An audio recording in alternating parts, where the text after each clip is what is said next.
especie de saco, conocido como cavidad peritoneal. Todo este espacio se llama cavidad peritoneal, en la cual vamos a encontrar estos 50 ml. Ahora, esta cavidad peritoneal se divide en dos partes. Vamos a hacer un corte medio sagital. Ahí estamos viendo un tronco con un corte medio sagital y nos dice que la cavidad peritoneal se va a dividir en dos. En una cavidad peritoneal mayor y una cavidad peritoneal menor. Entonces, vamos a ver primero la cavidad peritoneal mayor, después la menor. Ahora, mi puntero está fallando, ¿no? ¿Está bien? ¿Se ve nota ahí? ¿Se nota? Sí. Ya, entonces, ¿cómo se llama esta estructura que estamos observando? Nos vamos a ubicar. Este es el hígado, facilito. Esto es el estómago. Este es el colon transverso. Estos son yeyuno e ilio. Este es duodeno. Este es páncreas. Este es aorta. Ahora, este es el pliegue peritoneal. Tiene un nombre. Se llama mesocolon transverso. Ya vamos a ver. Este mesocolon transverso, entonces, es la que está dividiendo la cavidad peritoneal en dos. Cavidad peritoneal mayor y cavidad peritoneal menor, que es el más pequeño y el más preguntado. Cavidad peritoneal mayor y la cavidad peritoneal menor. ¿Cómo también recibe el nombre? La cavidad peritoneal menor, transcavidad de los epiplones o bolsa omental. Cuidado con esa pregunta. En una pregunta ahí en el examen te están preguntando los límites de esta bolsa omental. Y tienes que saber pues, los límites de la bolsa omental. Entonces, cuando ustedes escuchen el término de transcavidad de los epiplones o bolsa omental, se refiere a la cavidad peritoneal menor. ¿Quién está dividiendo? El mesocolon transverso. Entonces, ¿cuáles serían pues los límites de esa cavidad peritoneal menor? Tiene un límite anterior, tiene un límite superior, un límite posterior y un límite inferior. Y también tiene un orificio, la entrada a la bolsa omental o hiato de Winslow se llama también. ¿Quién forma el límite superior? Facilito está. ¿Cómo se llama esto? Se llama hígado. Pero el hígado tiene varios lóbulos. Uno de ellos se llama lóbulo caudado, de Spiegel. Entonces, el límite superior de la bolsa omental, el lóbulo caudado del hígado. Así van a responder, les estoy dando después del examen. El límite superior de la bolsa omental es el lóbulo caudado, no cuadrado. Cuidado con eso. Caudado de Spiegel, ahí está. Listo. El límite anterior de esta bolsa omental es el ovento menor, la cara posterior del estómago. Cara posterior del estómago. Ahí está. El límite posterior, cara anterior del cuerpo y cola del páncreas. De manera general, cara anterior del páncreas. Tronco celíaco. Tronco celíaco. Después, la aorta abdominal y la vena cava inferior, que está más hacia el lado derecho. Límite inferior. El límite inferior está formado por el mesocolon transverso y el ovento mayor. Ahí están los límites de la transcavidad de los epiplones. No se pueden olvidar, por favor, eso es muy importante conocerlo. Ya tienen una buena y ya no vas a tener 0 en tu examen, ¿no? Pero a pesar de ello, igual sacan 0, no sé por qué. Tienes que sacar por lo menos 3 sobre 60, pues, ¿no? Aquí ya tienes una buena, ¿no? Entonces, ¿quiénes sacan 0 en su examen? Los que no vienen, ¿no? Ellos son los que sacan 0. Entonces, no se olviden. ¿Cuál es el límite superior de la bolsa omental? El lóbulo caudado del hígado. Así es, muy bien. También dijimos que tiene un orificio, ¿no? Ese orificio se llama hiato de Winslow o entrada a la bolsa omental, que tiene también límites. Entonces, los límites van a ser los siguientes.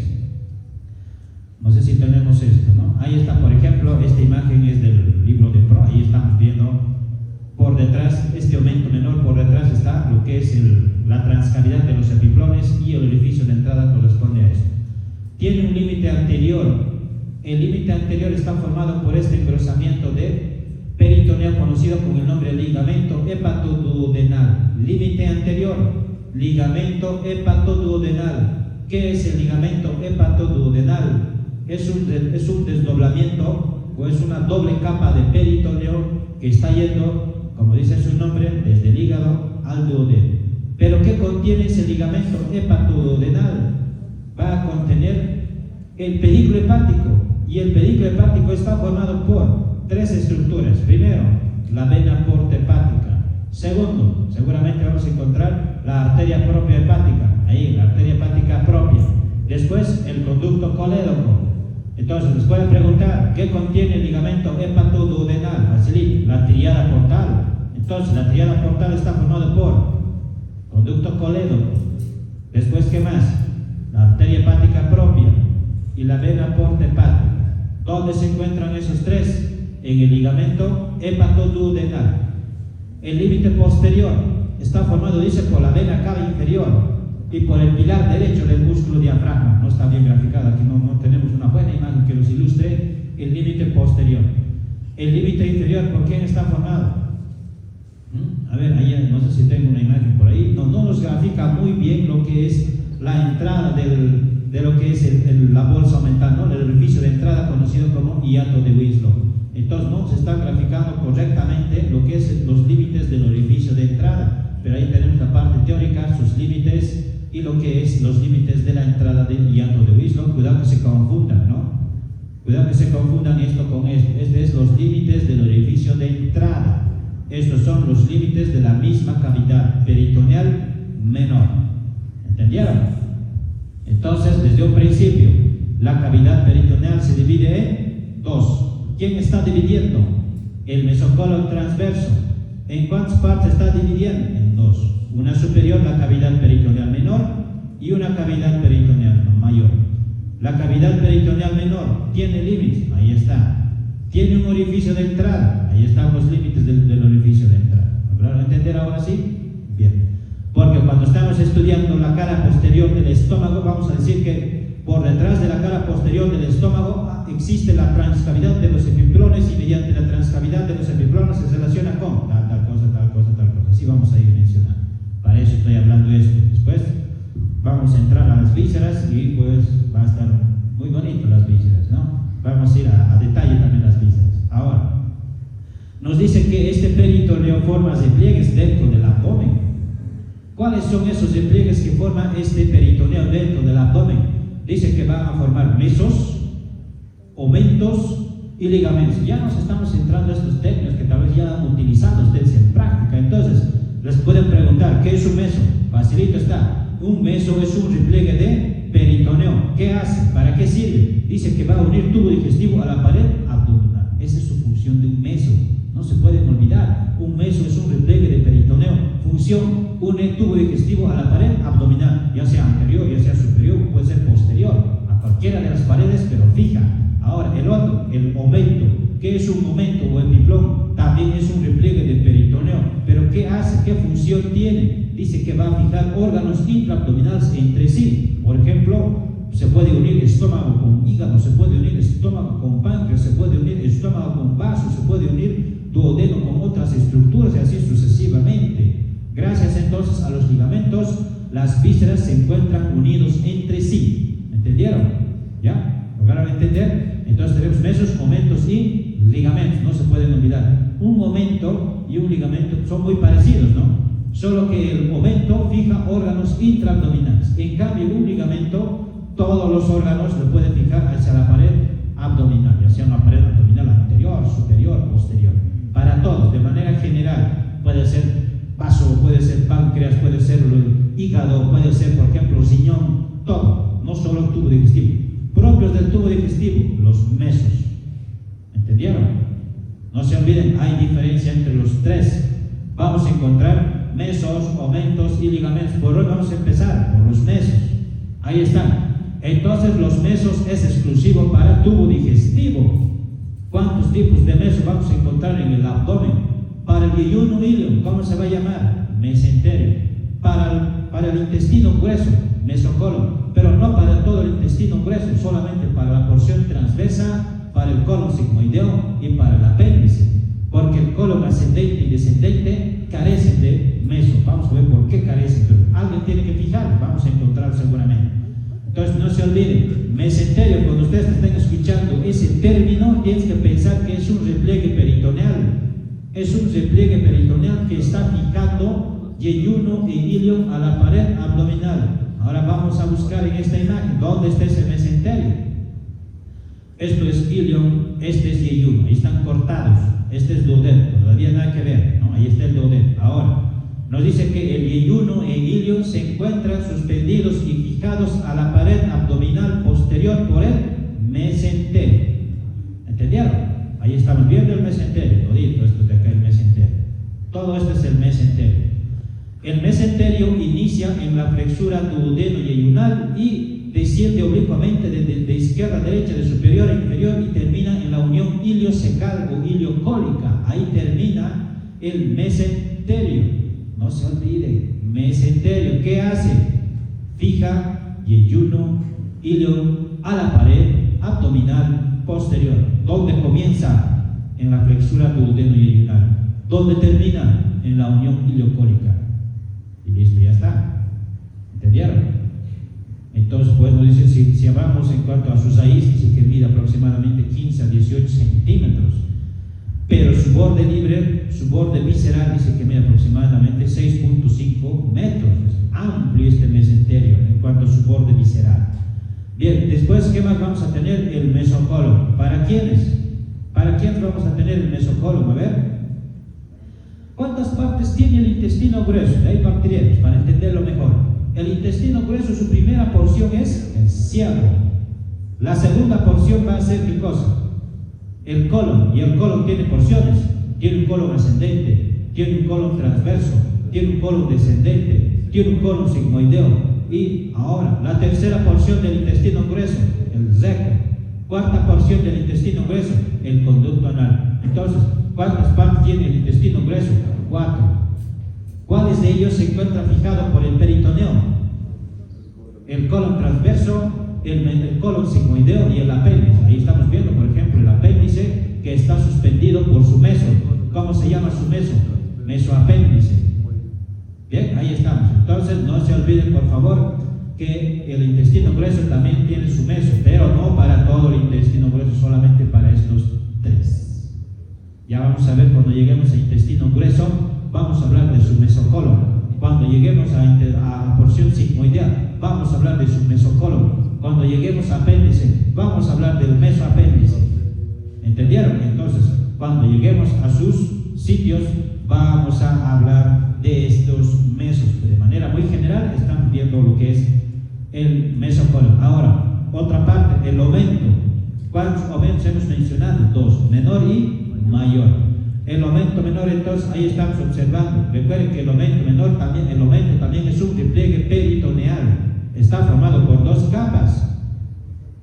Este peritoneo, conocido como omento menor, nos dice que se va a insertar en el borde superior e inferior, se va a insertar en el borde derecho del esófago abdominal, en toda la curvatura menor del estómago, en la cara superior de la porción superior del duodeno. Este aumento menor se extiende hasta la cara visceral del hígado, hasta la cara visceral del hígado. Entonces podemos decir que el aumento menor está fijando esófago abdominal, estómago, porción superior del duodeno e hígado. Por eso la definición nos dice que une órganos intraabdominales entre sí. Ahí lo están viendo, que este aumento menor está fijando esófago, estómago, duodeno, hígado. Muy bien, ¿entendieron? Y se me acabó la batería, ahí sigue todo bien, ¿no? Ahora, nos dice que este aumento menor está representado, dice, por 2 tipos de ligamentos. ¿Cuáles son esos tipos de ligamentos que vamos a encontrar? A ver. ¿Cuáles son esos tipos de ligamentos que vamos a encontrar?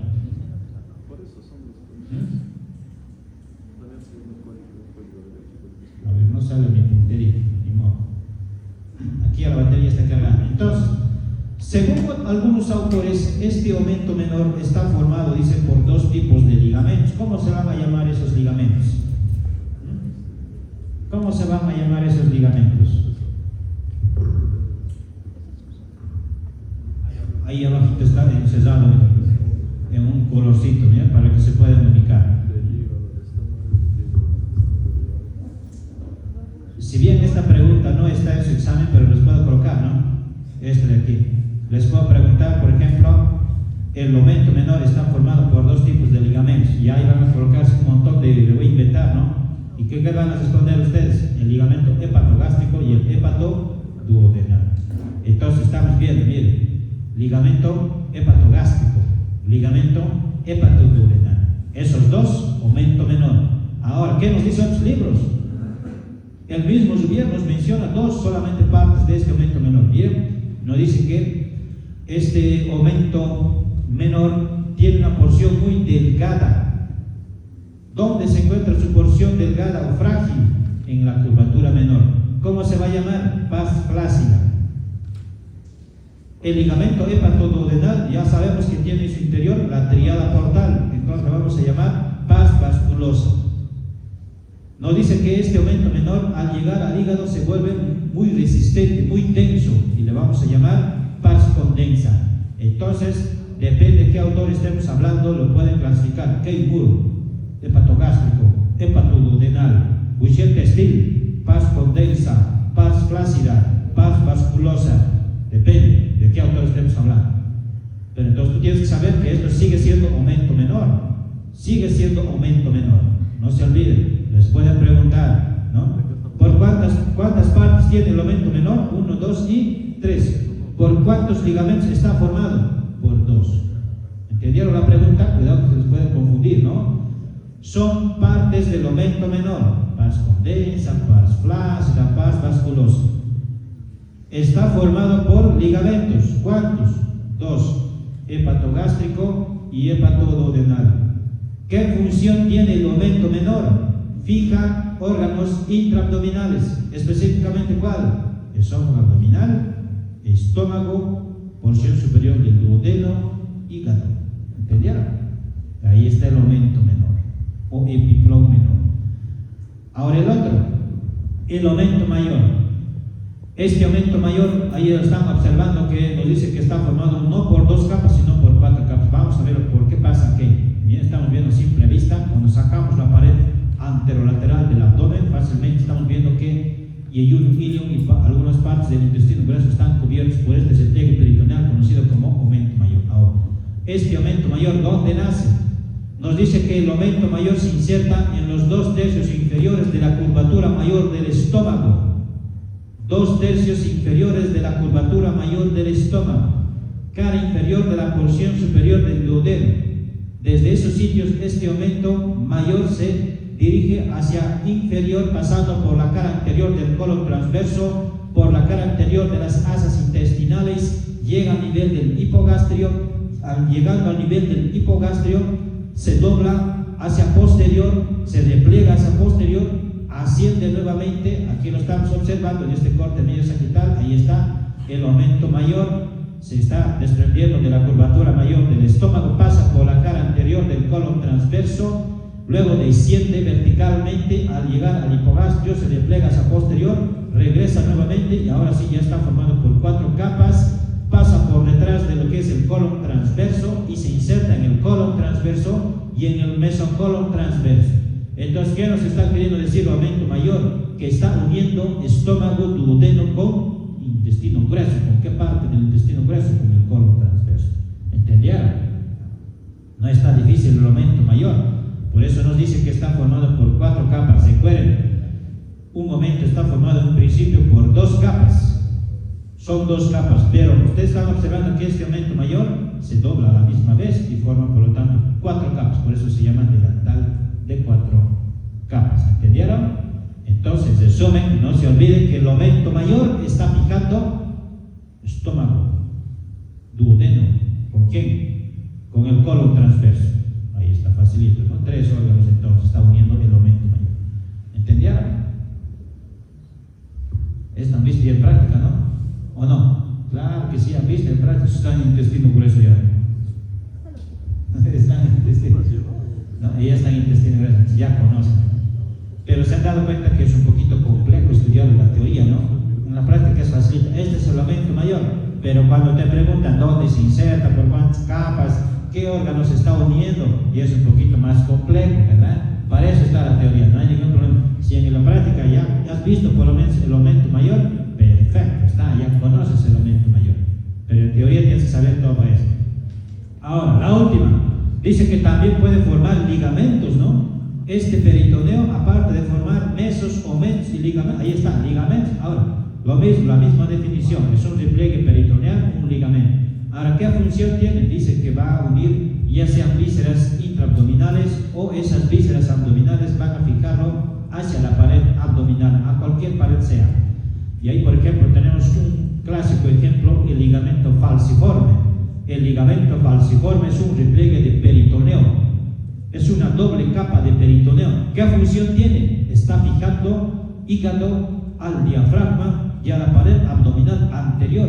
Esa es la función del ligamento falciforme, la hoz del peritoneo, así se llama, la hoz del peritoneo igual ligamento falciforme. Función, ¿qué hace? Fija hígado al diafragma, es decir, a la pared abdominal superior y a la pared abdominal anterior. Entonces el hígado se encuentra bien fijado y uno de ellos es el ligamento falciforme. El hepatofrénico, eso está fácil. Hepatofrénico, ¿qué quiere decir eso? Hepatofrénico, aquí vamos a estudiar al hígado, vamos a ver que este hígado, aparte de ese ligamento falciforme, tiene otros tipos de ligamentos más y uno de ellos se llama hepatofrénico. ¿Qué quiere decir eso? Que está uniendo hígado con diafragma. Recuerden que el término frénico se refiere al diafragma. Otros, por ejemplo, tenemos el hepatoesófago. ¿Qué quiere decir eso? ¿Qué órganos estaría uniendo? El hepatoesófago. Ahí estamos viendo el esófago. Entonces, el esófago abdominal también se encuentra fijado al lóbulo izquierdo del hígado mediante un repliegue peritoneal conocido como ligamento hepatoesófago. Bien. Hepatogástrico. Este hepatogástrico y el hepatoduodenal son partes del momento menor. Ahí estamos viendo el hepatogástrico, estamos viendo el ligamento hepatoduodenal. Bien, así sucesivamente podemos ir desglosando. La mayoría tienen los nombres de acuerdo a qué órganos se están fijando. Hepatocólico, por ejemplo, ¿quiénes estaría uniendo? Hepatocólico, a ver, hepatocólico, aquí, lo que es el colon con hígado. Después, ahí está el gastrofrénico. ¿Qué quiere decir gastrofrénico? Ahí está el gastrofrénico. Entonces, el estómago también se encuentra suspendido hacia el músculo diafragma mediante el ligamento gastrofrénico. Ahí así sucesivamente podemos ir encontrando varios tipos de ligamentos. Sus nombres es muy sencillo. Freno esplénico. ¿Qué quiere decir eso? Freno esplénico. Freno esplénico. Este es el vaso, ¿no? El vaso se encuentra fijado también al músculo diafragma mediante el ligamento freno esplénico. Así, entonces puede decir freno cólico. Mira, aquí tenemos un freno cólico. ¿Qué quiere decir eso? Que el colon, mira, aquí estamos observando, mira, este es el ligamento frenocólico izquierdo. Hay también uno derecho. El ligamento frenocólico izquierdo se desprende del ángulo esplénico del colon y se inserta en la cara inferior del músculo diafragma. Ahí así, sucesivamente. Entonces, hay varios tipos de ligamentos que podemos encontrar dentro de este abdomen. No se olviden, un ligamento, en este caso, dentro del abdomen, es un repliegue peritoneal cuya función es unir órganos intraabdominales entre sí y hacia la pared. ¿Entendieron? Ahora, ¿qué pasa con el páncreas? ¿Qué pasa con el duodeno? ¿Qué pasa con el colon ascendente? ¿Qué pasa con el colon descendente? No hemos mencionado sus mesos, ni omentos, nada. Entonces, ¿quién los está fijando a la pared? Tiene que fijarlo alguien hacia la pared. No pueden estar sueltos. No pueden estar sueltos. Y ahí existe las fascias de coalescencia, ¿cierto? Ahora, ¿qué es una fascia de coalescencia? A ver, ¿qué es una fascia de coalescencia? Ahí está, bien. La fascia de coalescencia es la fusión del peritoneo visceral con el peritoneo parietal. Si bien un momento mesoligamento están formados por dos capas, pero esas capas no se fusionan, no están fusionadas, no están pegados. En cambio, cuando se fusionan esas dos capas, forman una sola capa. ¿Cómo se llama? Fascias de coalescencia. Las fascias de coalescencia, ¿cuántas habían sido? 1, 2, 3, 4 y 5 fascias de coalescencia. Entonces, habíamos dicho que el duodeno no tiene meso, no tiene momento, no tiene ligamento. ¿Qué tiene entonces? Fascias de coalescencia. Por eso nos dice que el duodeno está fijado, es fijo, no se mueve. ¿Por qué no se mueve? Porque no tiene meso. ¿Pero qué tiene? Fascias de coalescencia. Está fijado a la pared abdominal posterior. Entonces nos ubicaremos en esta imagen. Esto es el mesenterio. este es yeyuno-ilio, este es colon ascendente, mesocolon, esto es páncreas, esto es duodeno, esto es colon descendente, colon sigmoides y recto. ¿Se ubicaron ahora? Esta es pared posterior del abdomen, pared posterior del abdomen. Entonces la fascia retroduodeno-pancreática de Treitz nos dice que está fijando duodeno y cabeza del páncreas a la pared abdominal posterior. La fascia retroduodeno-pancreática de Treitz está fijando duodeno, las cuatro partes, cabeza del páncreas a la pared abdominal posterior. Ahí está Treitz. Nos está graficando el número 1. Ahí está Treitz.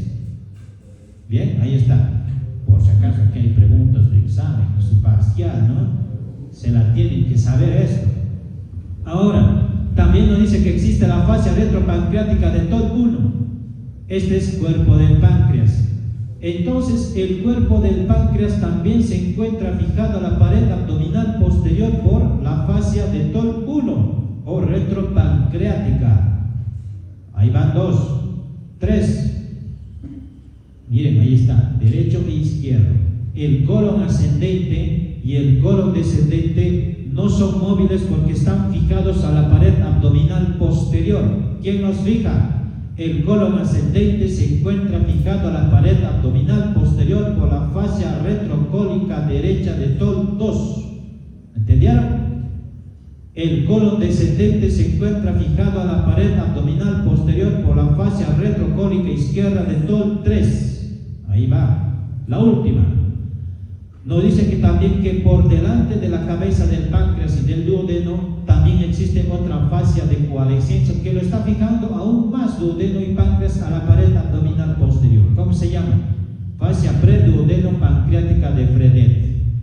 Entonces se han dado cuenta que duodeno, cabeza, cuello y cuerpo del páncreas son fijos, pero no hemos mencionado la cola del páncreas. Vamos a ver por qué. Y listo, ya está. Entonces podríamos decir que intestino grueso, primera porción del intestino grueso, ciego. El ciego es intra o extraperitoneal. Tiene su meso, no tiene su meso el ciego, el intestino, el apéndice también tiene su meso. Entonces son móviles. El colon ascendente, ¿qué tiene? Fascia retrocólica derecha, fijo o móvil, fijado. Colon transverso, fijo o móvil. Móvil, ¿por qué? Porque tiene su mesocolon transverso. El colon descendente, fijo o móvil, fijo. ¿Por qué? Porque tiene su fascia retrocólica izquierda. El colon sigmoideo, fijo o móvil, móvil porque tiene su colon sigmoideo. El recto y el conducto anal son órganos pélvicos que ya no alcanzan o no han sido alcanzados por el peritoneo, excepto en su tercio superior no se indica. Bien, ahí está. Entonces, hemos visto que el colon, el intestino grueso, algunas partes son fijas, algunas partes son móviles. Si es fija, tiene su fascia de coalescencia. Si es móvil, tiene meso. Ahora, ¿qué pasa con yeyuno-ilio? ¿Qué pasa con yeyuno-ilio? ¿Fija o móvil? Yeyuno-ilio. ¿Qué dicen? ¿Fija o móvil? ¿Por qué? Porque es móvil. Porque sí, ya. Porque tiene su mesenterio. Así mismo, tiene su mesenterio. Recuerden, eso es importante. Entonces ya estamos entendiendo algunos términos. Cuando veamos lo que es las vísceras intraabdominales, les voy a decir esto: el colon ascendente, fijo o móvil. Así les voy a ir preguntando. Para eso sí, estamos viendo generalidades todavía. Es así como tienen que entenderse entonces los órganos intraabdominales. No es nomás, muy bien muchachos, esto es el intestino grueso, ya está ahí. Esto es ascendente, esto es la flexura. Pero si quieres seamos, hasta mi abuelita puede aprender así, ¿no? Tienes que saber a detalle, muchachos. A detalle, sí. Bien, ahora, ¿qué más tenemos? Bien, ya hemos retirado la mayoría de las vísceras. A ver, ¿qué es esto? Ya me deben conocer. El duodeno. ¿Fijo o móvil? ¿Qué aparece? Está fijado el duodeno, ¿cierto? Solo vamos a ver que una partecita del duodeno es intraperitoneal, pero después todo es retroperitoneal secundario porque está fijado a la pared abdominal posterior por las fascias de coalescencia. Por detrás, la retroduodeno-pancreática. Por delante, la preduodeno-pancreática. Aquí ha sido seccionado el colon ascendente. Estamos viendo la fascia retrocólica derecha. la línea de inserción del mesocolon transverso, la fascia retrocólica izquierda, la línea de inserción del mesocolon sigmoideo recto, ahí está. Cabeza y cuerpo del páncreas fijados por la fascia preduodeno, retroduodeno y retropancreática, excepto la cola es móvil. Vaso, ¿la vaso es fijo o móvil? ¿El vaso tiene algo que ver con el tubo digestivo? Nada que ver con el tubo, es infiltrados, ¿no? Es acolado nomás ahí que no, nada tiene que ver con el aparato digestivo, pero ahí está pegado junto con ellos. Por eso se estudia junto con el aparato digestivo el vaso, ¿bien? Muy bien, listo. ¿Qué más podemos mencionar? A ver, en este preparado, nada más. Entonces, desde ese punto de vista, vamos a decir que algunas de las vísceras intraabdominales no han sido alcanzados por el peritoneo, por si acaso. No es que todas las vísceras estén recubiertos por el peritoneo visceral, no. Algunas no han sido cubiertos por el peritoneo, o si han sido cubiertos en un principio por el peritoneo, pero han sido expulsados de esa cavidad peritoneal a algún sitio del abdomen. Entonces, de esa manera vamos a clasificar a las vísceras intraabdominales en intraperitoneales y extraperitoneales. Intraperitoneales, ¿qué quiere decir esto? Que están dentro de la cavidad peritoneal, por lo tanto han sido cubiertos por el peritoneo visceral. En cambio, un extraperitoneal se encuentra fuera de la cavidad peritoneal, por lo tanto no ha sido alcanzado por el peritoneo visceral. Cuando ustedes estudian, por ejemplo, la histología de estos órganos, la primera capa puede ser adventicia o puede ser serosa. En este caso, si un órgano ha sido alcanzado, ha sido cubierto por el peritoneo visceral, va a ser serosa. Pero si no ha sido alcanzado por el peritoneo visceral, va a ser adventicia. ¿Sí o no? Así de fácil. La histología también, ¿sí o no? Ahora, ¿cuáles son esos órganos intraabdominales? Son varios. Ahí lo tenemos. Esófago, vamos a empezar por ahí a estudiar seguramente los órganos. Esófago, les voy a preguntar, ¿intra o extraperitoneal? Intraperitoneal, está cubierto por el peritoneo. Estómago, intraperitoneal. Porción superior del duodeno, intraperitoneal. Yeyuno hilo, intraperitoneal. Vaso y cola del páncreas, miren, la cola del páncreas es intraperitoneal, por si acaso, excepto la cabeza, el cuello y el cuerpo, porque recuerden que ellos tienen su fase de coalescencia. Y así sucesivamente, muchachos, tienen que saber qué órganos son intraperitoneales y cuáles son los extraperitoneales. Pero los extraperitoneales se dividen en dos, en retroperitoneales y subperitoneales. ¿Cuáles son los retroperitoneales? Los retroperitoneales a la vez se clasifican en primarios y secundarios. Un retroperitoneal primario, ¿qué quiere decir? ¿Cuál es la diferencia entre un primario y el secundario? Está facilito. Dice que un órgano retroperitoneal primario en ningún momento ha sido alcanzado por el peritoneo, es decir, nació atrás y no le llegó el peritoneo. En cambio, un órgano retroperitoneal secundario en un principio nacieron dentro de la cavidad peritoneal, pero han sido expulsados a medida que vayan desarrollándose hacia la pared posterior del abdomen. ¿Entendieron? Entonces, por eso es un primario y un secundario. ¿Cuáles nunca han sido alcanzados por el peritoneo? Los riñones, la glándula suprarrenal derecha e izquierda y los uréteres. Son órganos retroperitoneales primarios, no se pueden olvidar. En esta diapositiva hay una pregunta de examen parcial, por si acaso le están preguntando, ¿es un órgano retroperitoneal primario? Les están preguntando. Entonces, ¿qué vas a responder? Seguramente ahí vas a tener varias premisas, ¿no? Y una de ellas seguramente vas a buscar riñones, glándula suprarrenal y uréteres. Tienes que buscar los tres. Uno de ellos va a ser la correcta. Uno de ellos va a ser la correcta. Al examen vienen 200 estudiantes, ¿no? Y aquí van 50 estudiantes. Entonces los 50 estudiantes van a aprobar el examen, ¿no? A menos que les pasen los videos a sus compañeros. Me lo vas a grabar, no he podido. Ayer fui a la fiesta de la pasarela al frente, me amanecido. Me lo vas a grabar, por favor. Ya no te preocupes, amiga, te lo voy a grabar. De una vez que me hagas, ¿para qué lo vas a hacer agonizar? Que se repita. Ahora, órganos retroperitoneales secundarios. Miren, ahí está. ¿Cuántas porciones tiene el duodeno? 4.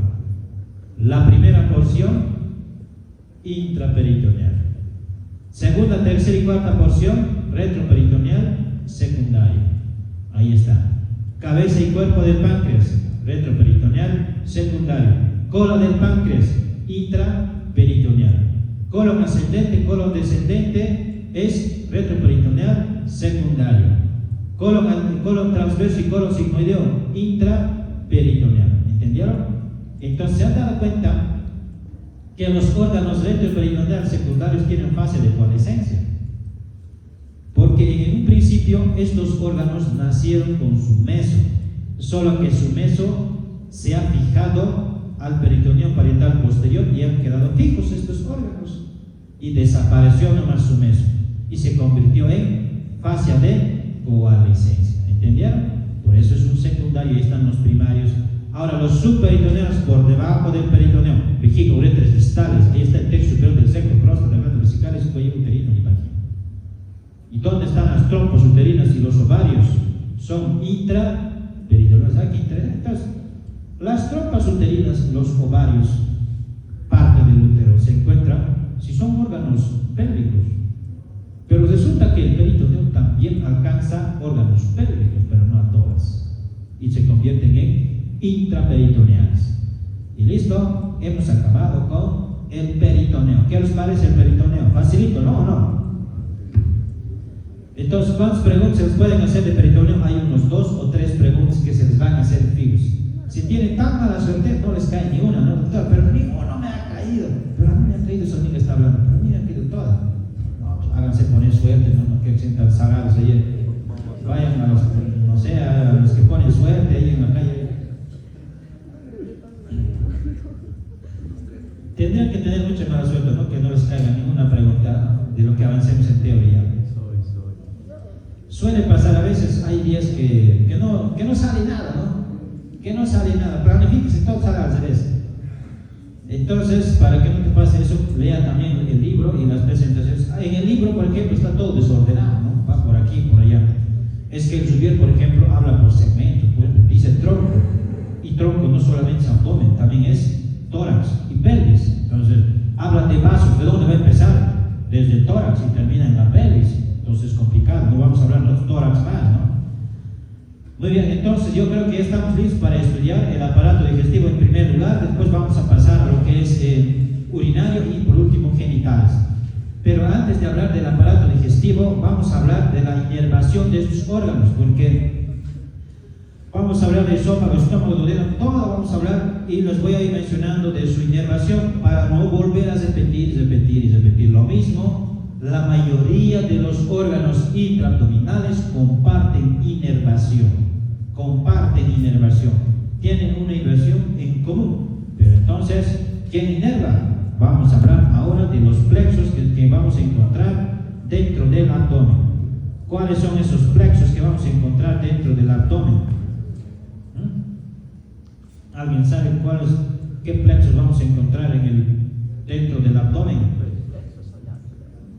Uno de ellos va a ser el plexo solar, sí, así es. Entonces hablaremos del plexo solar y después de los hipogástricos.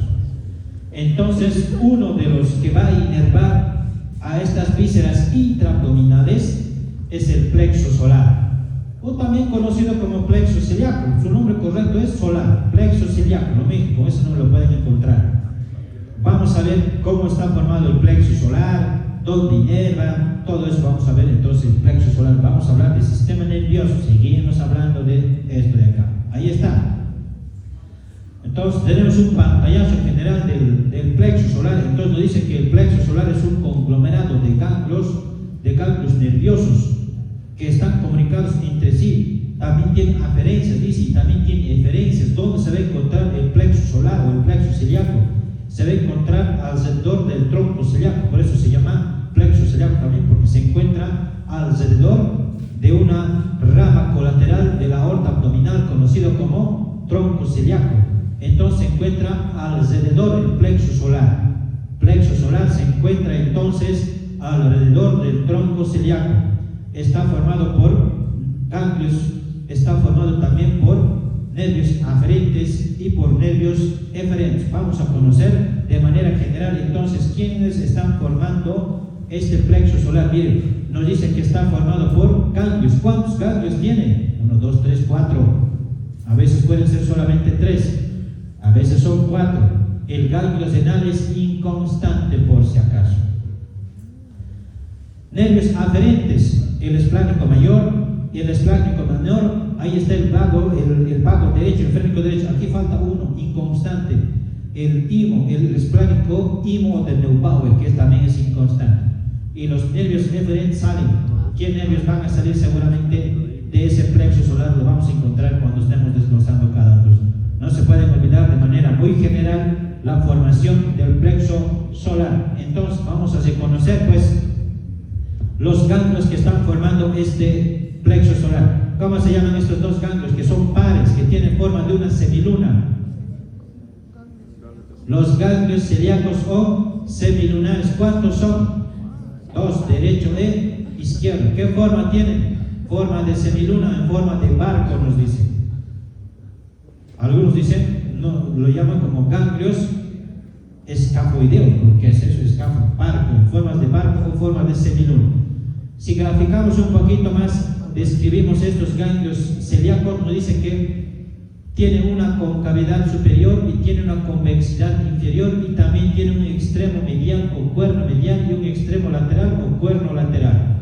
Repito, un ganglio celíaco tiene un borde superior cóncavo, tiene un borde inferior convexo, tiene un extremo medial conocido como cuerno anteromedial y tiene un extremo lateral conocido como el cuerno posterolateral. No se olviden, porque algunos de los nervios están llegando al cuerno medial, al cuerno lateral, a su borde inferior o a su borde superior. Entonces es válido pararnos. Ahora, un ganglio mesentérico superior es impar. Impar se encuentra justo por encima de lo que es el origen de la arteria mesentérica superior. Ahí está. Después vamos a tener los ganglios aórticos renales. Se encuentran en el origen de la arteria renal. Son 2, izquierda y derecha. Faltaría el inconstante graficado acá. Entonces 1, 2, 3, 4 y 5 ganglios que no se pueden olvidar. 5 ganglios. Ahora vamos a ir viendo las diferencias. Ahí está.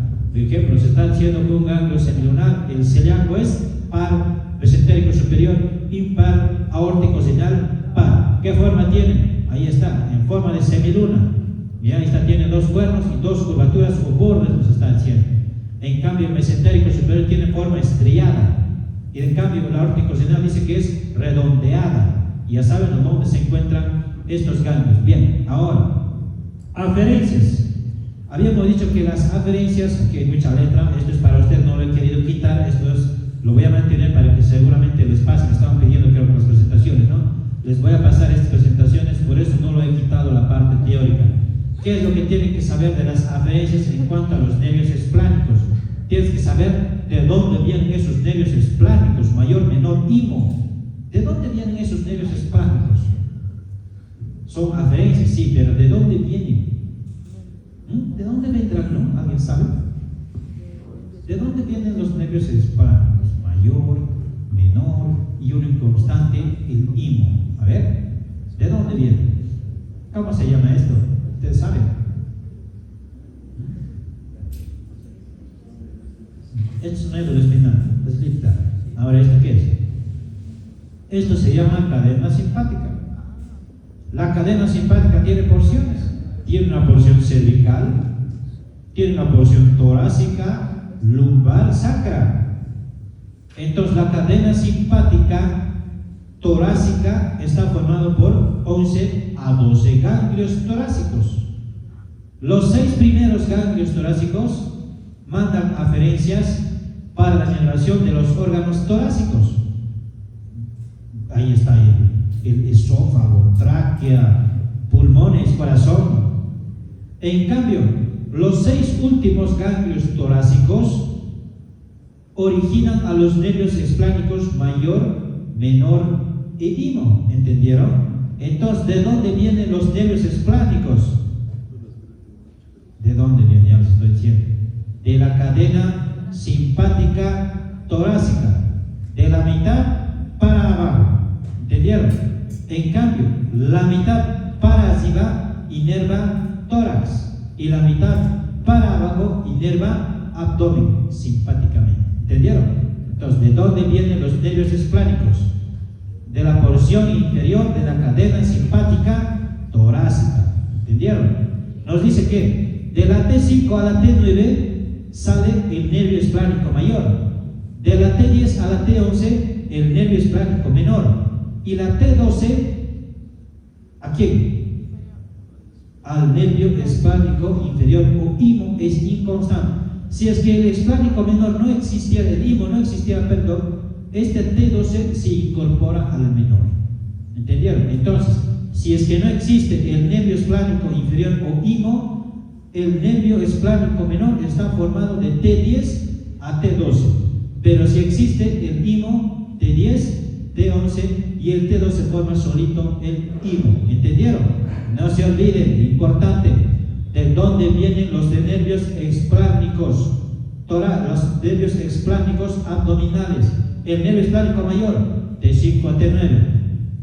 Nervio esplánico menor, T10 a T11. Nervio esplánico IMO inconstante, T12. ¿Entendieron? Cadena simpática torácica. Cadena simpática torácica.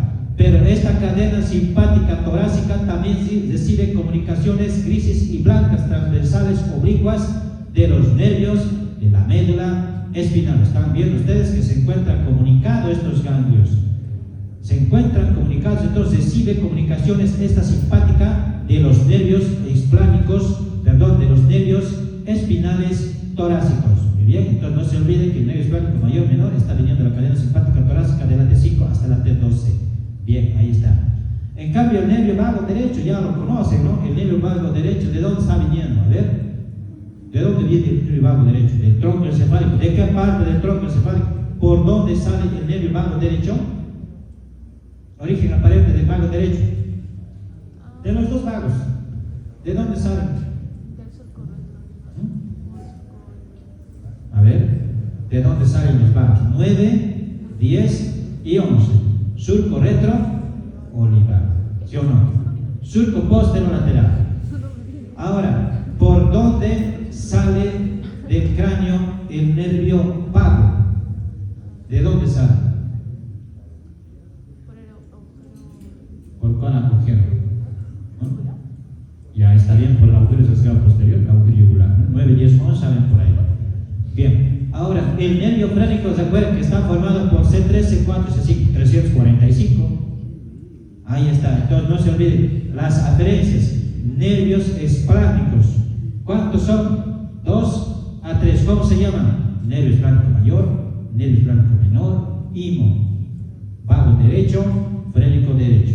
Y es así como entonces le están llegando a estos ganglios. Ahora sí, ganglios semilunares, 2 superiores, lo que son izquierda y derecha. Miren ustedes que al cuerno medial de lo que es el ganglio celíaco derecho, a su cuerno medial le está llegando el vago derecho. Y a la curvatura menor o borde superior le está llegando el frénico derecho. Y al cuerno lateral o posterolateral le está llegando el nervio esplánico mayor derecho. Entre el vago derecho y el nervio esplánico mayor se ha formado el asa memorable de Reisberg. Pregunta de examen. ¿Cómo está formado el asa memorable de Reisberg? Fácil. Hacia la izquierda, el vago derecho. Hacia la derecha, el nervio esplánico mayor derecho. ¿Entendieron? El asa memorable de Reisberg. Ahí está. Ahora, ganglio semilunar izquierdo, a su cuerno medial, ¿quién le está llegando? El vago derecho.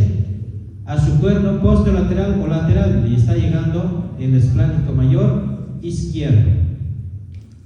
Están formando un asa, a este nivel se ha formado un asa. ¿Cómo se llama? El asa de Leitner-Labastine. ¿Quién forma el asa de Leitner-Labastine? Hacia la derecha, el vago derecho. Hacia la izquierda, el nervio esplánico mayor izquierdo. ¿Entendieron? Ahora, ¿qué pasa con el nervio esplánico menor derecho? Miren ustedes que el nervio esplánico menor derecho se está dividiendo en tres. Una rama superior que se une a la curvatura mayor o borde inferior de lo que es el ganglio, ¿cómo se llama este ganglio? Semilunar o celíaco derecho. Una rama media para el ganglio mesentérico superior, una rama inferior para el ganglio aórtico renal. Ahora, ¿qué pasa con el nervio esplánico menor izquierdo? Hace lo mismo. Ahora, si es que existiera el nervio esplánico inferior o IMO de Neubauer, su aferencia va a mandar al ganglio renal, que es también inconstante. Ahora, si es que existiera el nervio esplánico inferior, que es inconstante, si es que existiera, también existe el ganglio renal. Pero si no existe el nervio esplánico inferior o IMO, tampoco existe el ganglio renal. ¿Entendieron? Entonces, si no existe este, tampoco existe el ganglio renal, porque también dijimos que es inconstante. Y es así como se ha formado el plexo solar. ¿Entendieron? Miren que es interesante cómo han sido estudiados, ¿no? De manera exacta y minuciosa, dónde le está llegando cada partecita de estos nervios a estos ganglios. Se ha formado un entramado nervioso, plexo solar. Ahora, desde este plexo solar salen eferencias. Para entender las eferencias, tienes que acordarte las ramas de la aorta abdominal, porque las eferencias se van juntamente con las ramas de la aorta. No se olviden, las eferencias del plexo solar van envolviendo a manera de una Z a las ramas de la aorta abdominal. Por ejemplo, si hay una arteria esplénica, va a haber un plexo esplénico. Si va a haber una arteria mesentérica superior, un plexo mesentérico superior. Si hay una arteria mesentérica inferior, hay un plexo mesentérico inferior. Si hay una arteria renal, hay un plexo renal. Si hay una arteria suprarrenal media, hay un plexo suprarrenal medio. Si hay una arteria diafragmática inferior, hay un plexo diafragmático inferior. Si hay una arteria hepática común, hay un plexo hepático común. Hay un plexo gástrico izquierdo. Así, ¿entendieron? ¿Por qué va envuelto a esas arterias? Porque recuerden que esas arterias están yendo a irrigar órganos.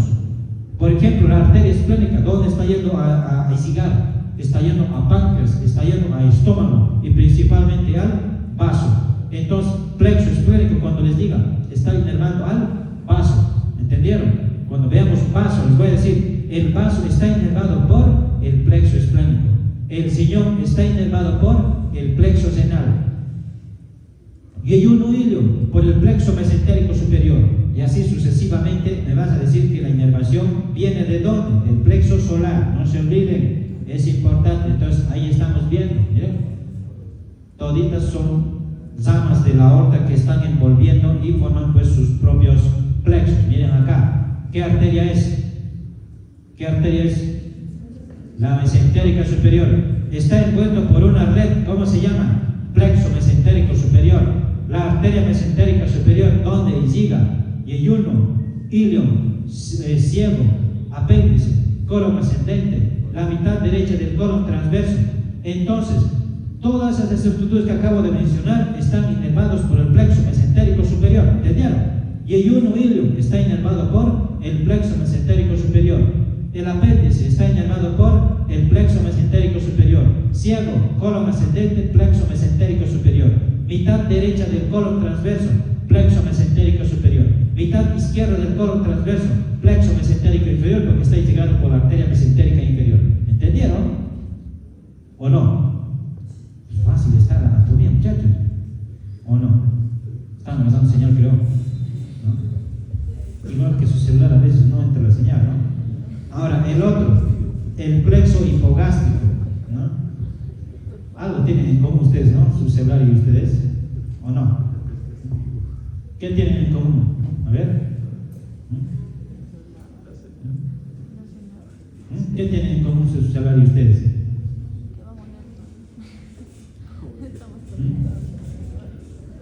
Que no les llega la señal, ¿no? ¿O no? Ahora, no todas las vísceras intraabdominales están inervados por el plexo solar. Algunos están inervados por el plexo hipogástrico. ¿Ya entendieron? No todas están inervados por el plexo solar, sino también por el hipogástrico. Pero principalmente el plexo hipogástrico se va a dirigir a la vejiga, entiendan bien esto, a la vejiga, está yendo también al recto, conducto anal y órganos genitales, femeninos y masculinos. ¿Entendieron? Entonces, cuando digas el ovario, ahí está ovario, ¿está inervado por? No. ¿Quién llega al ovario?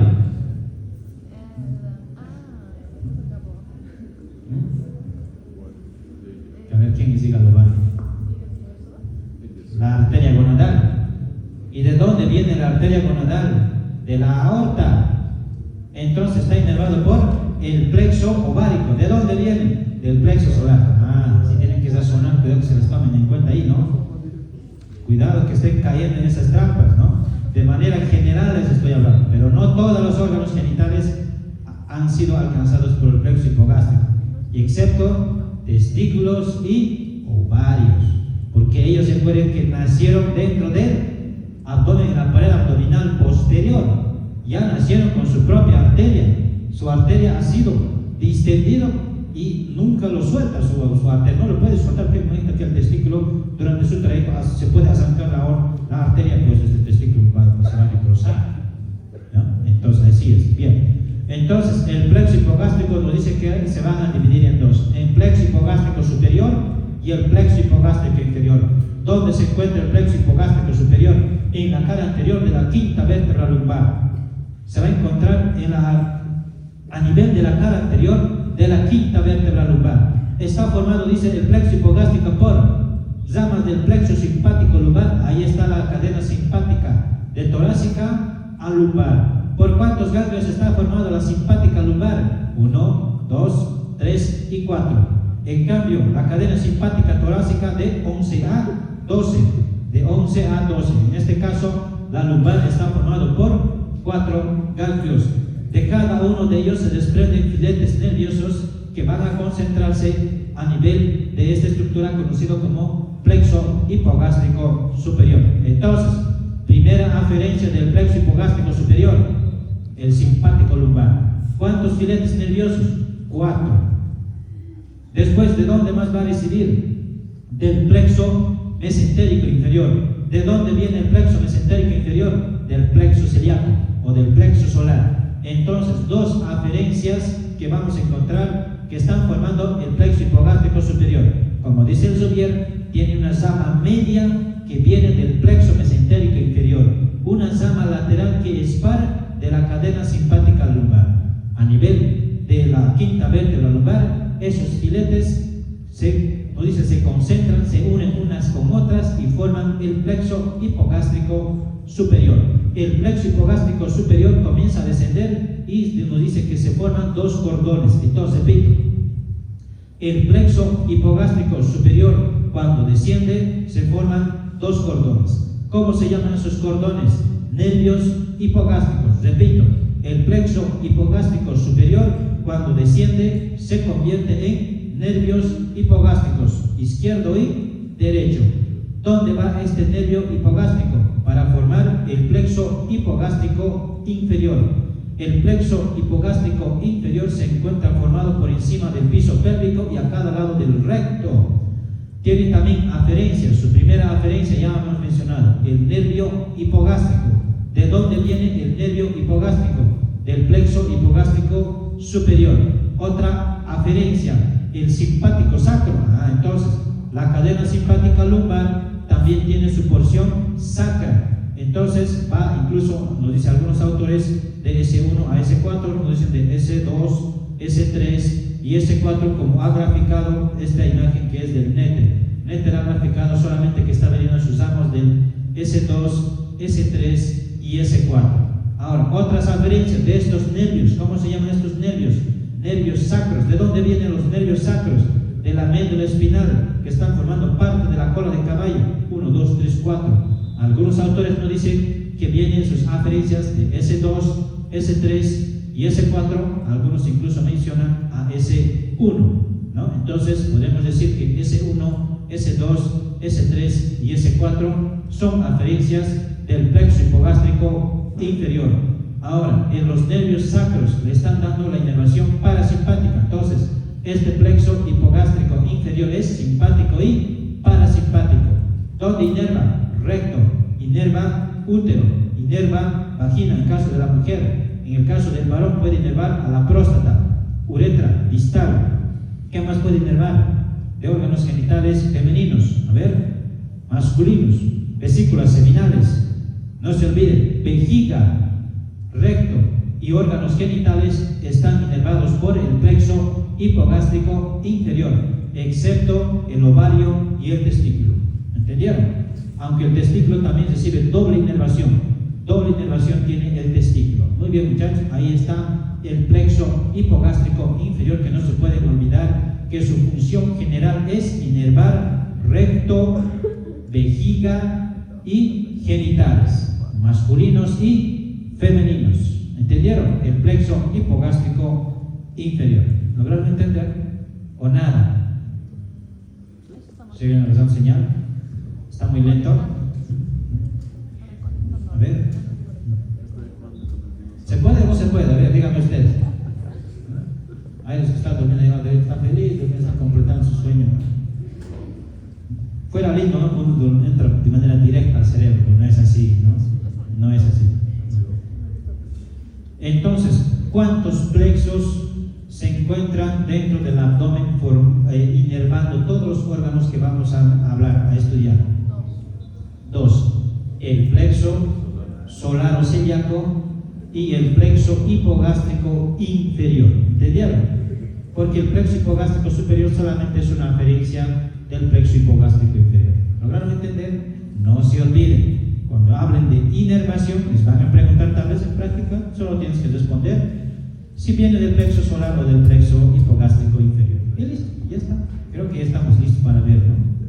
Los órganos intraabdominales. Muy bien. Entonces, ahora sí estamos listos y preparados para estudiar los órganos intraabdominales. ¿De dónde vamos a comenzar? ¿Quieren comenzar de esófago? Esófago, ya me estudiado ustedes en grado 1, ¿no? No. Vamos a estudiar la porción terminal del esófago, el esófago abdominal, por si acaso. Hacemos un receso, ¿no? Están cansados ya, pero es muy fuerte.